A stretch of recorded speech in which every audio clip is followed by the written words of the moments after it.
pour celui qui n'a pas. Donc, ils ont des épaules comme ça. Dieu ne veut pas ça. Parce que c'est une chose, c'est un moment qui est déterminé. Comme on dit, il y a un temps pour tout. Et il y en a même qui n'arrivent pas à la fin avec ce confort, mais qui s'arrêtent en cours de route. Et regardez à la fin comment les enfants déambulent. Regardez à la fin comment les enfants se jettent dans la vie qui n'est pas raisonnable. Parce que, faute de vous qui démontrez ce que vous êtes, il y a des enfants par concurrence. Ils font une vie qui est sale. Les amis de ma fille deviennent mes amis. Toi qui es père, les amis de ta fille deviennent tes amis. C'est-à-dire, ça devient tes petits macangous, quoi. Parce que tu remarques qu'on est à un manque. Et tu utilises ce moment-là pour te faire valoir, qui est impur, impudique devant Dieu. Tu arrives dans une famille, tu connais cette famille, tu vois la douleur de cette famille, mais tu as fait la connaissance d'une fille et tu cours avec toutes les filles de la famille, voire même la maman de cette fille. C'est impudique devant Dieu. Et là, vous allez dire que vous êtes heureux au-dedans de vous. Vous emmenez des gens à aller dans une vie qui est vraiment, c'est-à-dire au Congo, il y a maintenant des gens qui vivent la vie, des vices contre nature. C'est-à-dire les gens qui confondent la création. Pourquoi? Parce qu'ils se disent que c'est un moyen qui leur fait procurer des sous. Et vous qui entreprenez des choses comme ça, êtes-vous heureux? Parce que vous accompagnez l'œuvre du mal. Mais cette œuvre-là, ce n'est pas les sciences occultes qui vous inculquent ça, mais c'est d'où vous venez. C'est-à-dire dans vos cellules familiales. C'est-à-dire dans vos mbongi là. C'est ce qu'on utilise, c'est ça. Vous avez l'habitude de vivre ça. Ne dites pas que ce sont les sectes, ce sont les sciences occultes. Non, il y en a partout. Il y en a. Il y en a qui ont fait ça, oui. Il y en a. Mais d'abord, au Congo, dans beaucoup de tribus, il y a l'inceste. Il y a les parents qui vont avec leurs enfants. Il y a les parents qui vont avec leurs belles-filles. Il y a les parents qui sortent avec les beaux-fils. C'est d'abord ça. On en a. Il y en a qui commettent déjà l'inceste. Il y en a qui font des choses de vices contre nature. Il y a des enfants qui sont dévergondés depuis leur jeune âge, où les parents usent de ces enfants-là. Ça n'a rien à voir avec les sciences occultes. Il y a des tribus comme ça au pays.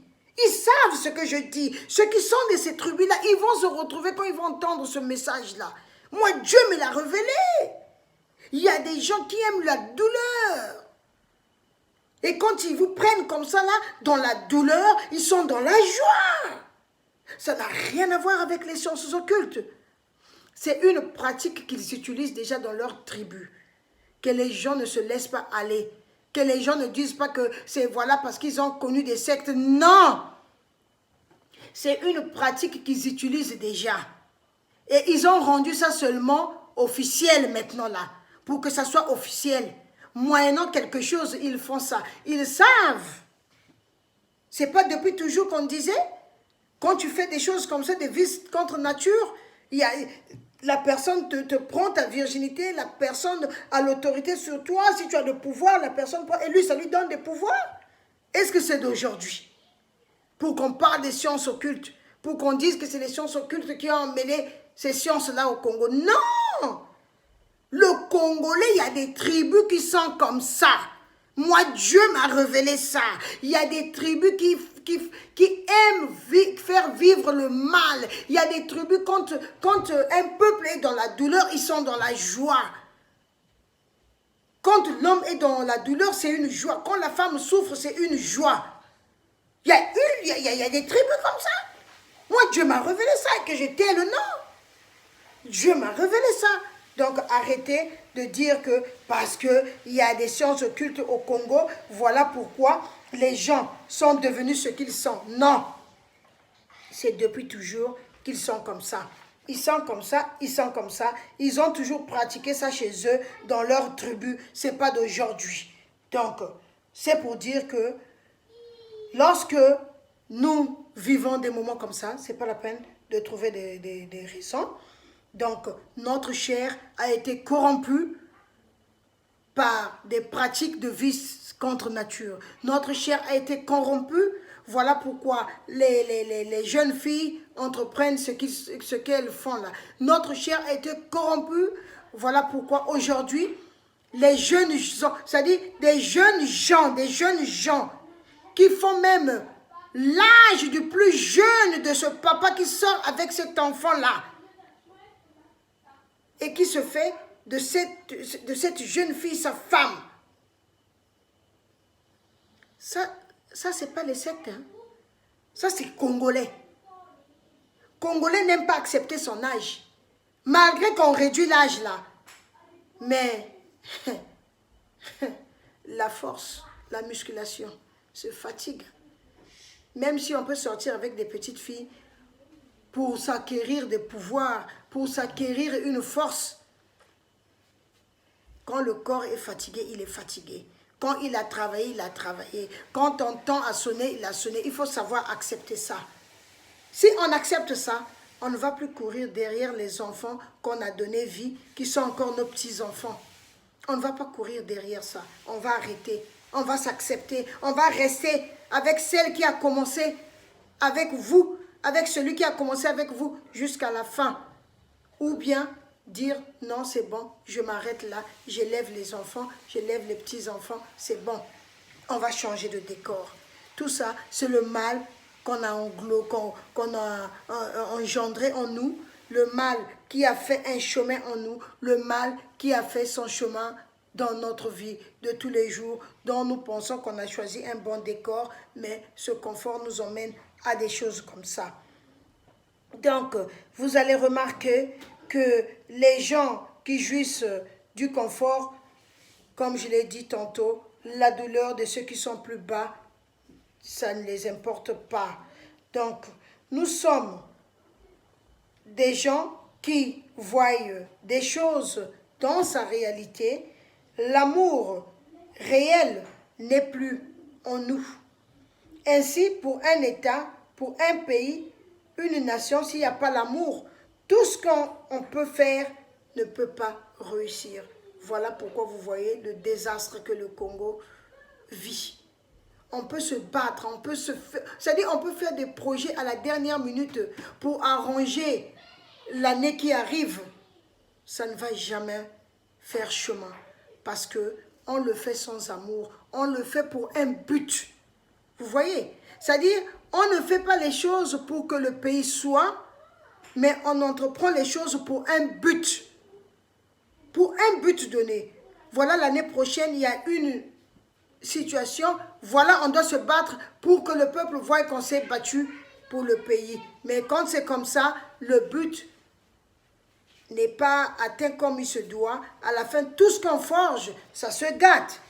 Et voilà pourquoi, aujourd'hui, Dieu nous fait comprendre que si ceci ne nous donne pas le bonheur et qu'on est toujours dans l'admiration du blanc, le système de son pays nous fait admirer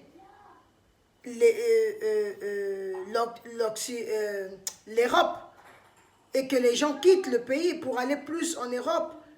Et à la fin, qu'est-ce que l'Européen fait? Il nous chasse aussi. Parfois, il nous refuse l'asile.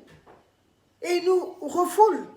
Parce que l'Européen sait que c'est la situation sociale de notre pays qui nous emmène chez lui. L'Européen sait. C'est parce que notre situation sociale est pauvre. Et on vient chez lui pour se ravitailler de ce bien. Et quand on arrive, on ne retourne pas, on reste accroché. Même quand on finit, que ce soit les étudiants, ce n'est pas tous les étudiants qui rentrent. On peut étudier et à la fin, on remarque, bon, le pays aussi ne marche pas, on reste. On reste, pourquoi pas. Mais il y a des étudiants qui veulent rentrer. Mais la situation, parfois, les laisse vraiment à désirer. Parce qu'ils se disent, si je rentre, si je n'ai pas le boulot, qu'est-ce que je vais devenir? Voilà quoi.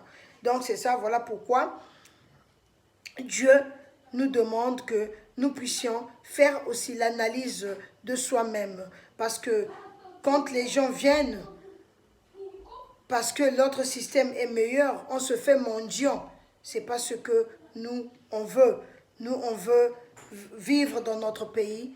On aime bien notre pays, mais il faut que les choses soient comme Dieu le veut.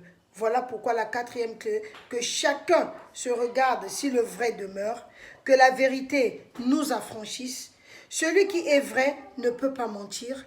Celui qui est vrai ne peut pas voler. Celui qui est vrai ne peut pas tuer. Il ne peut pas blesser. Celui qui est vrai, il ne peut pas faire du mal à son prochain. Donc, celui qui est vrai ne peut pas vivre au détriment des autres. C'est-à-dire faire souffrir un peuple pour que un côté soit bien. Faire souffrir un peuple pour que toi tu sois bien. Celui qui est vrai va bien gérer l'unité et la paix de son pays. Donc celui qui est bien va bien gérer le Congo. L'unité et la paix du Congo sera assurée. Celui qui est vrai, il effectuera les travaux confiés avec confiance, avec un cœur juste, avec foi, avec un esprit disposé. C'est-à-dire, quand on te confie une tâche du pays, tu vas l'accomplir jusqu'au bout.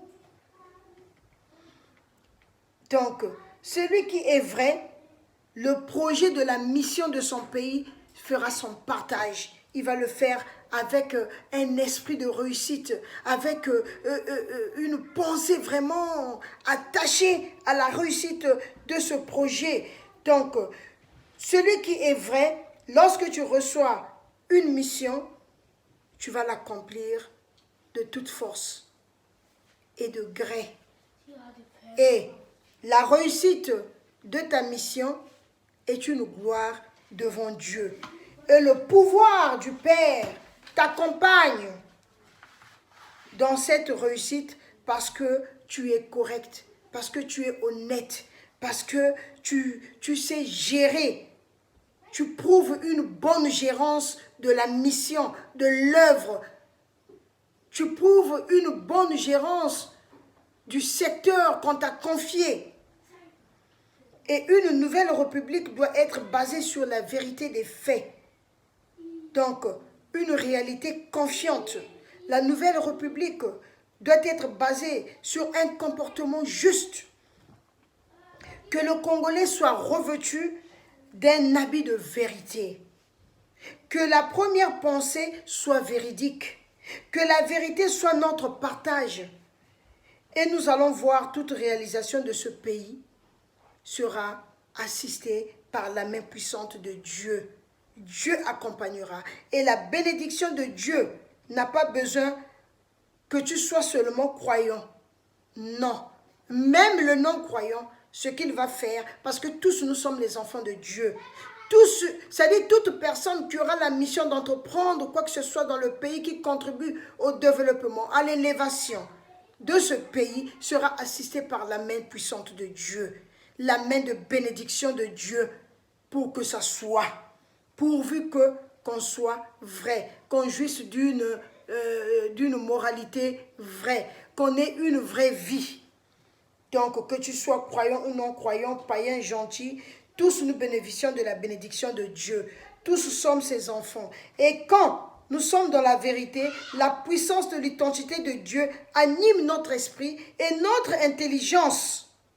Donc, il y a des choses qu'on ne devait pas adhérer dans notre vie. Par manque de connaissances, nous avons adhéré.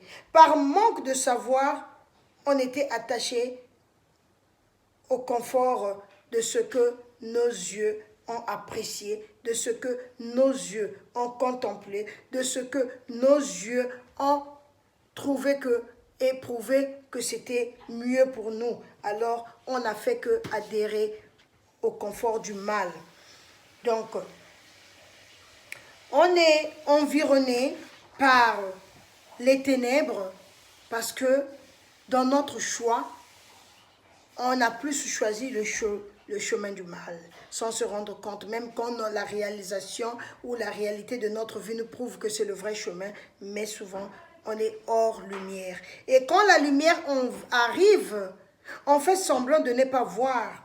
Même quand la vérité sonne, on fait semblant de ne pas entendre la sonnette de la vérité, parce que notre savoir est corrompu. Le Congolais est corrompu du confort social. Le Congolais est corrompu du confort matériel. Le Congolais est corrompu du statut. Le Congolais est corrompu de l'élévation, de la célébrité ou du succès. Nos yeux regardent ce qui est mieux et bien pour nous, c'est-à-dire le confort matériel. Chaque Congolais souffre d'un complexe.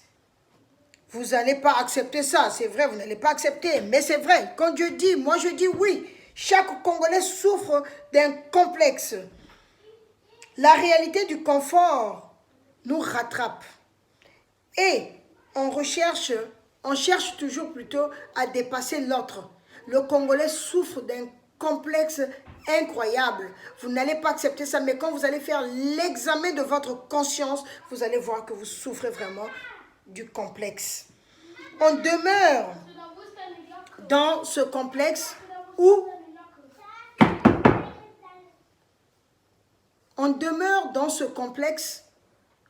où chaque jour notre vie est devenue un combat devant ce confort. Chaque jour. Donc, si on n'avait pas le complexe, la gérance de notre pays ne pouvait pas poser un problème. Si on n'avait pas le complexe. Mais si ça posait un problème, c'est parce qu'on est complexé. Aujourd'hui, le Congo n'allait pas avoir une forte dette élevée si le complexe n'était pas en nous. Pourquoi? Dieu l'explique bien. De ce qu'on a amassé, c'est-à-dire la masse monétaire que le Congo a reçue, si le complexe n'était pas notre partage, le pays devait être bien. Aujourd'hui, on parlait du Congo. Aujourd'hui, on parlait de ce petit pays devant ces grands pays-là. On devait parler du Congo. Mais pourquoi? Parce que quand l'argent rentre, ceux qui n'avaient pas, c'est-à-dire ceux qui n'avaient rien, quand ils étaient devant une mission, ils ne faisaient pas la mission comme telle. Le cœur était imbibé du complexe et ils pouvaient d'abord, ils amassaient d'abord le bien pour eux-mêmes, leur bien-être d'abord, après c'était le pays. Donc, tous ceux qui sont passés là, personne ne va démontrer c'est-à-dire des audits où on va dire que waouh, celui-là, il a fait. Tous, ils étaient attachés à un intérêt monétaire. Tous, ils étaient attachés au confort matériel. Tous, ils étaient attachés au bien-être personnel. Mais ils oubliaient le bien-être du peuple et le bien-être de ce pays. Voilà pourquoi ce pays se tient dans un chaos. Voilà pourquoi ce pays est devenu comme une pare-brise brisée, où il y a plusieurs facettes de visage. Quand tu te mires, tu ne te retrouves pas parce que tu as plusieurs visages. Donc, le Congo, par le complexe, a accédé à une dette, à une lourde dette qui entraînait le pays dans une boue que si ce n'est pas Dieu, on ne saura pas s'en sortir. Ça ne sera que des dettes, des dettes, des dettes. Parce que quand on pense aller de l'avant, il y a toujours une dette. Quand on pense qu'on va réduire, c'est toujours une dette qui est bien sûr notre argent. Lorsqu'on est saisi par le complexe, on se forge des choses qu'on n'a jamais fait. Mais Dieu nous dit, l'homme simple est déterminé dans son engagement. Quand tu n'es pas complexé, tu es déterminé dans ton engagement. Parce que tu vas faire des choses avec honnêteté. Tu vas faire des choses avec cœur, avec foi, avec amour. Parce que dans le souci que ça réussit et que tu sois dans la joie. Et la réussite d'un projet est une gloire devant Dieu. Mais lorsqu'on est environné que du superflu, on ne sait plus là où tenir. Nos yeux regardent que les nuages en couleur. Et le sol qui abrite le pauvre n'est même pas regardé. La population est toujours dans le moins-value. Nous, on est au plus-value. Donc, regardons et voyons ce que on est devenu, ce que le pays est devenu. Recherchons et trouvons le point qui nous a mis dans cet état. Trouvez le point qui ne vous donne pas la croyance de ce que Dieu nous enseigne. La conscience morale, la conscience de vérité de vie, la conscience de liberté. La quatrième clé, c'est ça, c'est-à-dire la liberté morale, la vérité de vie. Donc, si on recherche ce que Dieu nous enseigne maintenant là, la conscience morale, la conscience de vérité de vie, la conscience de liberté de moralité. Si on obtient ça et qu'on retrouve ça, qu'on retrouve ces points-là et qu'on met ces points-là en marche, vous allez voir que la quatrième clé est un grand bénéfice pour tout Congolais, est un grand bénéfice pour notre pays, pour notre sol. J'ai tout donné à son saint nom. Que Dieu vous bénisse. Amen. En tout cas, écoutez ça jusqu'à la fin. C'est lent, mais c'est édifiant pour tout un Congolais. Soyez bénis.